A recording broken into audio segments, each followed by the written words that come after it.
Jambu nek mburi omah kula sakwit iku iso ngowobyah ngebaki pekarangan. Nah, sejarah jambu iki itu berawal dari awak dhewe mbuak kasgut alias bekas magut. Nah, di situ ada biji bekas jambu yang memang sudah terurai oleh magut. Akan tetapi bijinya itu kan masih tersisa.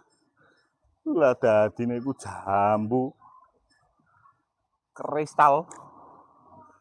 Wohe luar biasa bolo.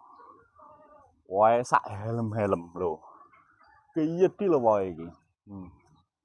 Hmm. Oh. Oh. Wohe sak helm-helm. Jadi banyak manfaat ketika awake berbudidaya magut. Nah, teruntuk untuk kasgutnya bisa dijadikan pupuk organik yang memang luar biasa.